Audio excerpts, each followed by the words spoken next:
Hello there! Wow! Perfect! Wonderful! Well done! Okay! What's up, everybody? The Nintendo Beast here, jumping back into Let's Play Animal Crossing here on GameCube.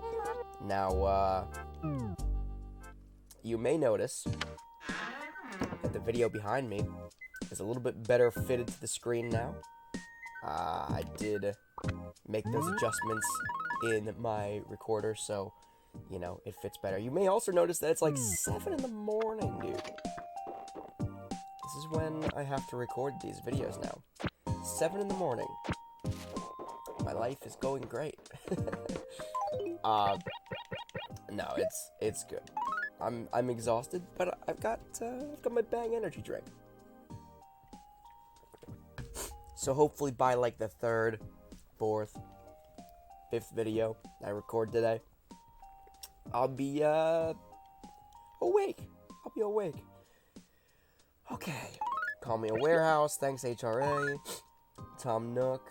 Amazing garbage can. Ooh. Wart Jr. I'm not even confident Wart Jr. ever lived here, but apparently Wart Jr. no longer lives here. So, that's an event. That's something that happened. I'm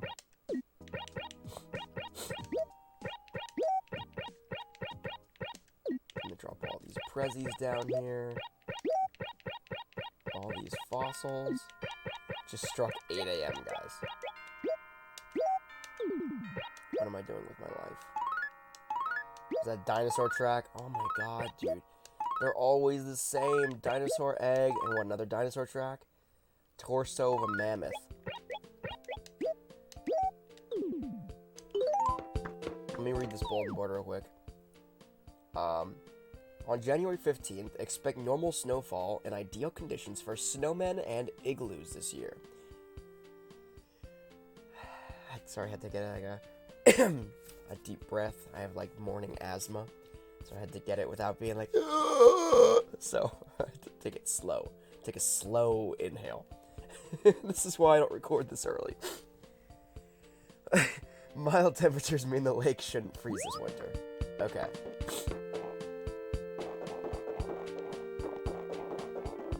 So the only fossil in question, I guess I should have checked to see if there were other bulletins as well. The only fossil in question at this point is the mammoth torso. I'm not 100% sure if the mammoth torso is already in my museum or not. Probably is. It's not. Oh my god, guys, we did it. We did it. Out of 3 fossils, one of them is legit. I should probably figure out which one of these it is. It's that one. So these other 2? Yeah, those other 2 are going straight into my bank account. What time is it? I'm so sleepy. Yeah, I can't even read. I am right there with you, Blathers. Donate an item. Is this one? Ooh, I say, a mammoth torso. Will wonders never cease? Blathers, your eyes must be failing you. No, it is true. The mammoth, it's complete. Who, I say, hooty-hoo. Phenomenal, sensational. A truly grand occurrence. Welcome to Cloud 9. Blathers, compose yourself. Now then, where to begin? Mammoths. Yes, mammoths. The woolliest of woolies. They are, of course, mammals, and ones that lived much, much later than the dinosaurs. What? Pleistocene? Sure. Earth was their home, and they are firmly established in our minds as creatures of the Ice Age. Mammoths ranged in height from 6 feet to 14 feet at the shoulder. The woolly mammoth is their most famous species. The last one of the mammoths died out some 10,000 years ago, which coincides with the ascent of man. Wow, what a surprise. Mankind killed something. It is perhaps the first animal whose extinction was contributed to by man, though certainly not the last. Yeah, we know, Blathers. I love this. This is just... Humans can truly be the most thoughtless and callous of creatures when they think only of themselves. You're not wrong, Blathers. Who? I say again, who? Oh dear, I wasn't referring to you personally. No offense intended. Temper, temper. You have our deepest, most profound gratitude. You terrible human swine, you.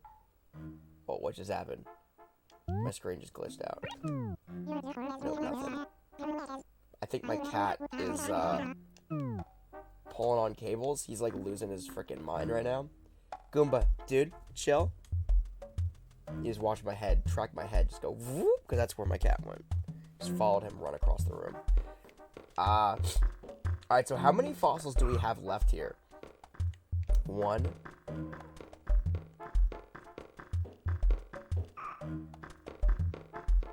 2, 3, 4.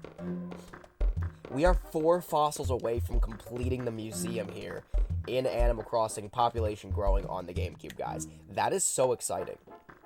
Now, how many art pieces? All of them. Okay. 5, 6, 7, 8, 9, 10, 11, 12, 13. Literally all of them, except for, like, 2. Okay, well, first things first, we're gonna run over to, Tom Nook and see if he's got a painting for sale. Or any kind of art. Well, I think in this game it's strictly paintings, right? I don't think there are statues in this game. But on the bright side, I'm hearing a section of the soundtrack that I've never heard before.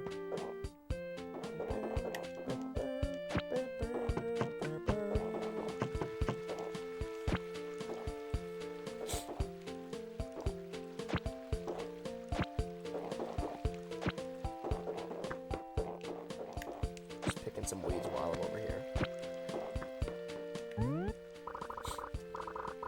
Oh god, it doesn't open till 9 a.m., dude.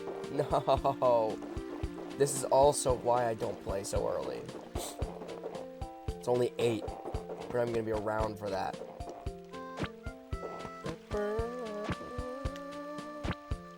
Wasn't... Sorry. My voice went off the rails there. Didn't know what notes to actually expect to hit there. Okay, so who actually does live in this town right now? So I've got Twerp, who I don't know, Petunia, Tabby, Midge, Belle, Jay, Mint, Cobb, Wolfgang and Cleo, Bertha, Peanut, Betty, Bob, and Prince. The vast majority of those I feel like were here the last time I played, though. And yet apparently some villager came and went. Yo, I feel you. I feel you, Petunia. I think that's Petunia. Either way, I feel you right now. Sleeping, standing up. Just going through the motions, but not actually awake. I feel that. And then the soundtrack is not doing me any favors, being so relaxing and pretty.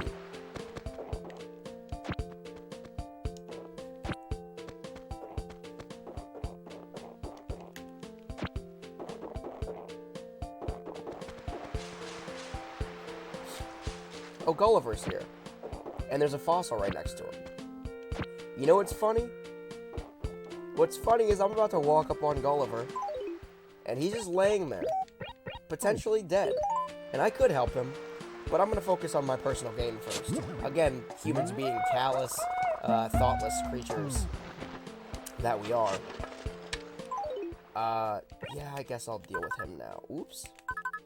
Yeah, we need a lot of bugs and fish, too. I just ordered a printer, guys, by the way. Shaquille O'Neal, shout out to you. I know, random, right? No. I go for celebrity endorsements on products. Admittedly, way more than I should. Like, I really want the lighter, the Bic lighter. I think it's Bic. Maybe it's not Bic.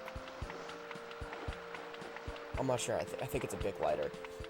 That's endorsed by Snoop Dogg and Martha Stewart. Obviously, for two very different uses between those two. Maybe. I see you, Martha. But yeah, no, so they endorsed that, and I really, really wanted that lighter. And then, same thing with printers. I needed a new printer. I've needed a new printer for quite some time. My current printer kind of bit the dust a while back. And I saw these Epson EcoTank printers. Celebrity endorsed by Shaq. And, I like the concept. Shaq being involved didn't hurt the product, in my mind. So I just bought one of them. So I'm waiting. It should be available for pickup at my local GameStop. Yeah. My local Best Buy by this Saturday. And when it is, I'll be printing out my game guide at long last. Apparently, you get, like, bottles of ink that you fill yourself rather than using cartridges, which is good for both the environment, I imagine. But it's also good for your wallet, because you're not replacing ink cartridges like every couple of weeks. Apparently the ink supply, moderately used, is supposed to last you between like 2 and 4 years, which is pretty wild and pretty exciting. And then to replace that, it's like $13 for black ink, or like $52 for like the full 4 set, which is like, what? That's almost on par with how much a full set of cartridges would be, right? And the difference is like using it like for a couple of months and having to do it again, or using it for like years before having to re-up on ink. It seems like a great product. All the reviews were stellar. It was pretty. I mean, the newer models are cheaper. I think it was like $200. So I'm stoked to see it. Anyway, I'm sorry. I meant to bring that up only because I plan on printing out physical copies of my Animal Crossing guides. In fact, I'm going to add that to my to-do list as soon as I get it on Saturday. And then I'll submit the PDFs for anybody who wants to download them and use them themselves. Gulliver says, let's see, how did it go? Oh yeah, so there's a duck, a husky, and a cougar. And the duck says to the husky, wait a minute, how old are you again? Maybe I shouldn't tell you that particular joke. Haha, Gulliver's gonna tell me a dirty joke he heard overseas.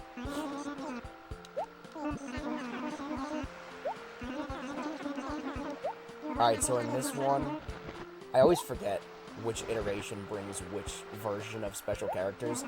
So in this game, he just straight up gives you things. He doesn't ask you a riddle. My personal favorite version of Gulliver, I think, is from New Leaf, though. Where he asks you a riddle, and you have to guess where he is. I feel like Animal Crossing... okay, so back in school, like grade school, right? We all played stupid educational games. I don't know if you guys remember, like, Fun Brain, which later turned into, like, Pop Tropica or whatever, I think. Or at the very least, Pop Tropica was advertised on Fun Brain, I think.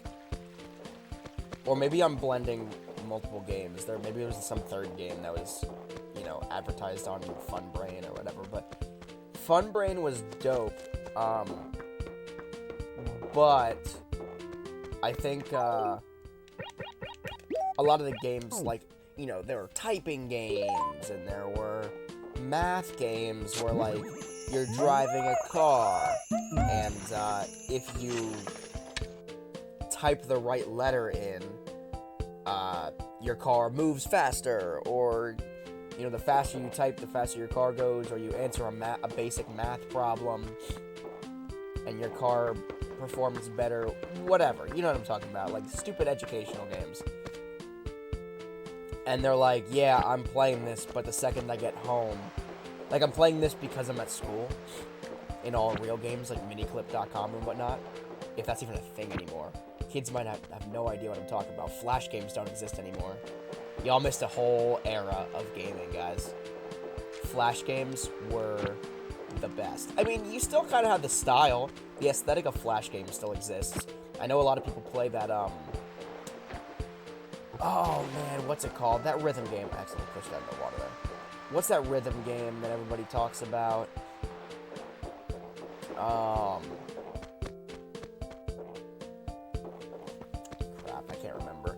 Anyway, it's basically a Flash game. It has the aesthetic of a Flash game. In fact, it might have actually been a Flash game before it was further developed into what you play now. Among Us has some serious Flash game vibes. I don't know why I'm taking all this crap, dude. I can't even sell it today. Or right now. But yeah, Flash games were great. Any site with Flash games on it, though, got blocked at my school. Because how dare you try to have fun while you should be learning.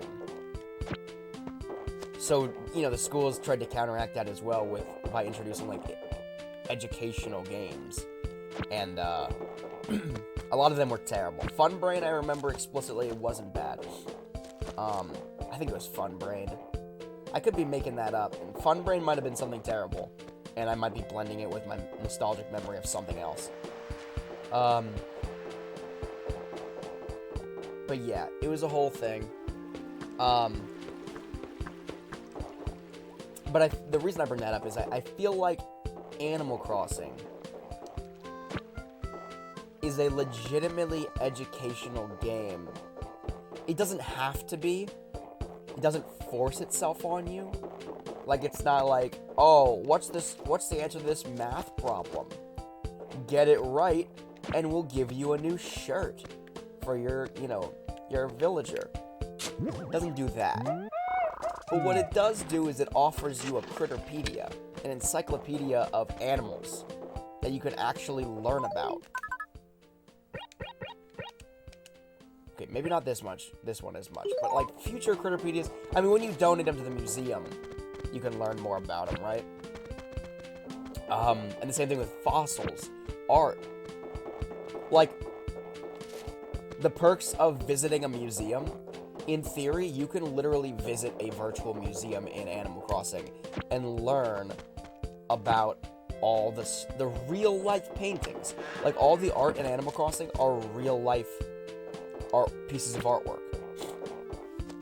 They have simplified names to start, but once you go in, the moving painting becomes, once you donate it to the museum, the moving painting becomes like what it actually is. It's labeled correctly. Crap. What is it? A gold stereo. Oh, here.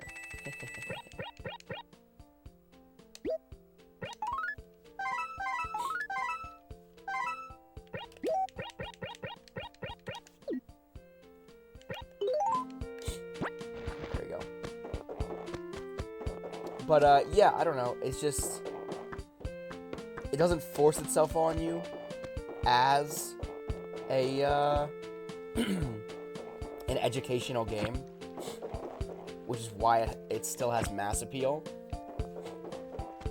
It's like, if this makes sense, it's almost like watching, like, a religious movie, right? There are movies that release that are just, like, outright breathing down your throat religious movies. They're the kind of movies that rely on, like, church group sales to make anything in the box office, right? Because 9 times out of 10, no offense to not, attacking religion or anything like that, but 9 times out of 10, they're terrible movies. Like, if you were just to go see them and you have no kind of religious background, you're like, wow, this is really bad. But people who are looking for that kind of content, those religious inspiring movies, I don't find them particularly inspiring because I just don't believe that stuff. But, like, if you do, I see how you can find them inspiring, right? but at a core level, like if you're just watching it, and then you watch like a Martin Scorsese film, or like a Quentin Tarantino film, or a Spielberg film, or a Lucas film, or like any real film. No offense, again, it's not. If you like it, you like it. It's not no big deal. But like any kind of like major film, you realize just how bad a lot of these movies are. Like God's Not Dead 1 through 800, because they just milked that series, I think, into oblivion. And got a little bit worse every time. I heard the first one wasn't actually that bad, but then like after that, it went downhill. But the same people that saw the first one still went back and saw 2, 3, 8, 24, every iteration of it. My point is, it's kind of like that. I feel like you can make a really good film, right? You can make a genuinely good film and have underlying sentiments to it, underlying thoughts. Like, Hacksaw Ridge was a phenomenal film. It was based on a true story. I just actually finished the book. The abridged version, because I can't say that I sought out the abridged version.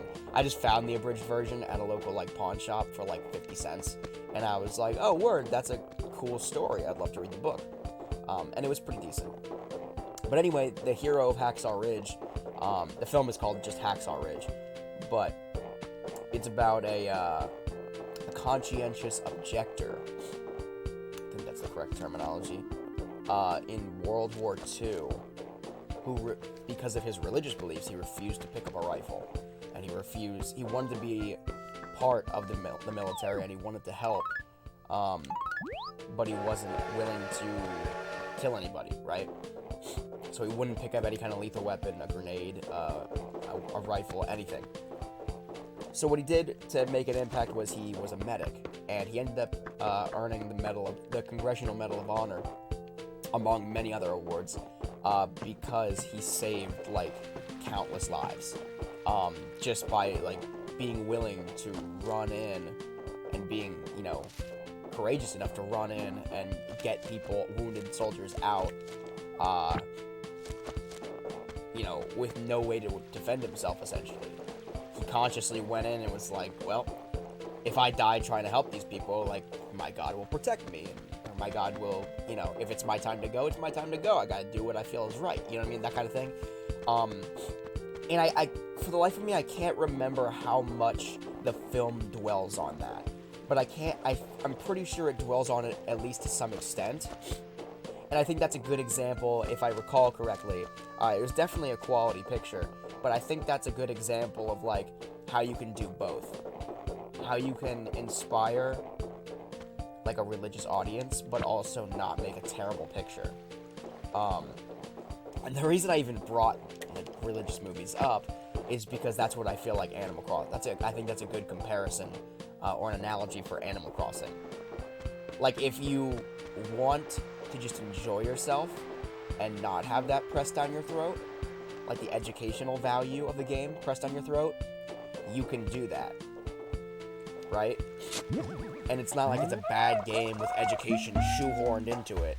It's a good game that anybody can pick up and genuinely enjoy, and those who are seeking the educational value of it can get it, if that makes sense. And I think that's cool. And it's almost it almost adds a level of realism to the game too, because lots of games have lore, right? And obviously Animal Crossing is not necessarily the most realistic game. There are anthropomorphic animals running around, you talk to them every day, you do chores for them, whatever. It's obviously not the most realistic game in the world. But there is a level of realism to it that's you have your in-game NPC characters, your lore that goes behind, the game and everything. But then it ties into the real world as well. You can go to the museum and learn about real world stuff. And it almost blurs the line between I'm playing a video game versus, you know, this is real life. I mean, not in a weird way, not in a stupid way. Like, I'm not talking about the metaverse or anything like that, or virtual reality. But, like, I just got done playing, I rage quit, actually, on the last level, because the last level's impossible. It's not, apparently, but it was for me. But I just got done playing the new, Left 4 Dead spin-off, Back 4 Blood. And, I did not enjoy it, but I enjoyed parts of it. But I didn't enjoy it as a whole, I would say. But something in Back 4 Blood that kind of goes off of what I was just talking about, like, connecting on, like, a real-life level. I realized that the campaign of that game actually took place in Pennsylvania, the state in which I live, right? And I think a lot of popular media, like, oh, it takes place in California, it takes place in New York, you know? The big main places, like New York City, Los Angeles, that kind of thing, San Francisco. But when I saw that it took place in, like, rural Pennsylvania, I was like, that's actually pretty cool. Like, that's relevant to me, if that makes sense. And it's relatable. Oops. So I gotta kind of figure out what I'm gonna do here now, since I can't sell anything. I say, please, the post office at least be open at this hour. But yeah, like, it bridged the gap, because, like, now I'm realizing, like, oh, like, this has real-life ties. This isn't, like, Halo, where I'm just on another planet, you know what I mean? Or on the Halo rings. This isn't Earth, but, like, a sci-fi, war-torn version, post-apocalyptic version of Earth. It's like, this is Pennsylvania. Like, yeah, it's zombie apocalypse, so to speak, but, like, this is like Pennsylvania. This is, like, where I'm at. And there's, like, that bridge, that, like, personal connection, I guess, right? And I think in Animal Crossing, there's a personal connection. It's very subtle, but it's a personal connection that everybody can, you know, get behind, not just people who live in a certain region. There are, like, the real-time holidays captivate and bring you in, like when it's Christmas, or Thanksgiving, or Easter, or Halloween, or St. Patrick's Day, or any number of holidays, right? Festive holiday. Well, Festive holiday is not a real life. It's based on a real life holiday. We'll skip that one. Forget I said that one. New Year's. When it's that time of year in real life, it's also that time of year in game, and that's, like, that connects, you know what I mean? So, like, you want to play on Easter or on Christmas because you're celebrating that holiday in real life, and they're celebrating it in game too, which has always been a thing in, like, MMORPGs as well, where they tie that in, and it just adds to that, like, I don't know. Please let me in. Please let me in. But Animal Crossing has that bridge between reality and game. That's really, really nice. And then, additionally, you do have like, the real stuff that you can collect. The real fish. You're not collecting alien fish or whatever, or, like, made-up fish. Like the Honeybrook Pepperidge Farms goldfish. You're not fishing that out of the ocean. You're, like, getting real... I don't know what Honeybrook was. I'd ignore that.